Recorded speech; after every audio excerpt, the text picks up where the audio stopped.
মৰাণৰ ৰাইডঙীয়া ডুমৰ দলঙৰ নিবাসী মণ্টু চুতীয়া যোৱা 15 মে তাৰিখৰ পৰা নিজৰ কৰ্মস্থলী উৰিষ্যাৰ কটক ডিষ্ট্ৰিক্টৰ পাটামুণ্ডাই নামৰ চহৰখনৰ পৰা তেখেত নিৰুদ্দেশ হৈ আছে। গতিকে আমি মানুহজনৰ সম্ভেদ পৰিয়ালবৰ্গই বা কোনো ধৰণৰ পাবলৈ সক্ষম হোৱা নাই।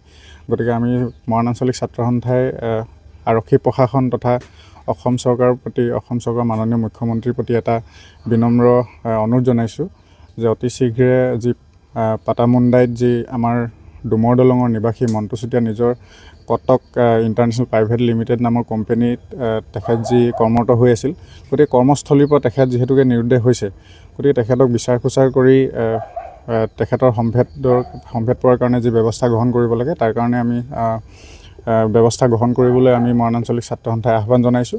তেখেতলোকে আৰক্ষী প্ৰশাসনৰ লগত যোগাযোগ কৰিছিল, কিন্তু বিশেষ তৎপৰতা আৰক্ষী প্ৰশাসনে অৱলম্বন কৰা নাই বুলি আমি জানিব পাৰিছোঁ। বা 15 দিন হৈ গ'ল এনেধৰণে বহিৰাগত কোম্পানীত কাম কৰিবলৈ গৈ অসমৰ যুৱক বা অসমৰ নাগৰিক আমি নাইকিয়া হোৱাৰ খবৰ আমি পাই থাকোঁ, আমি সততে শুনিবলৈ পাই থাকোঁ।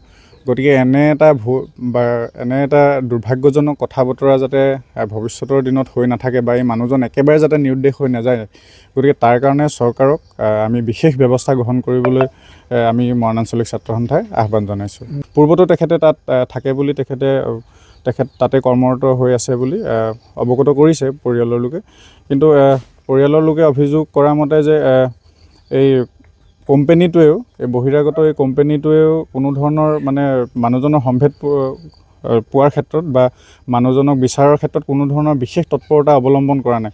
যিহেতুকে আমি এটা কথা জানিব পাৰিছোঁ যে পৰিয়ালৰ সদস্যও আজি এসপ্তাহ পূৰ্বতে দুজন পৰিয়ালৰ সদস্য গৈও তাতে পাটামুণ্ডাইত গৈ টাউনত গৈ তেখেতলোকে এসপ্তাহ ধৰি তেওঁলোকে বিচাৰ খোচাৰ কৰিলে, কিন্তু কোনো ধৰণৰ সম্ভেদ পাবলৈ সক্ষম নহ'ল। তেওঁলোকে তাত বেনাৰ পোষ্টাৰিঙৰ ব্যৱস্থাও কৰিলে, কিন্তু সম্ভেদ পোৱা নাই। গতিকে আৰু পৰিয়ালটো যিহেতুকে এই ব্যক্তিজনে একমাত্ৰ উপাৰ্জনকাৰী, গতিকে বৃদ্ধ পিতৃ মাতৃ আছে, তেখেতলোকৰো কথা বতৰা আছে। গতিকে এই ক্ষেত্ৰত ব্যক্তিজনক বিচৰাৰ ক্ষেত্ৰত আমি সহযোগিতা কৰিবৰ কাৰণে বা তৎপৰতা অৱলম্বন কৰিবৰ কাৰণে আমি আহ্বান জনাইছোঁ।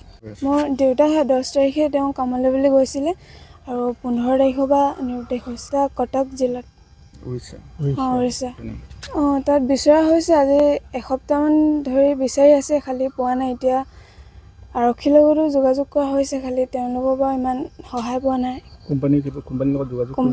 কোম্পানীও গুৰুত্ব দিয়া নাই। মানে তোমালোকৰ ঘৰখনৰ একমাত্ৰ উপাৰ্জনকাৰী আছিল। হয়।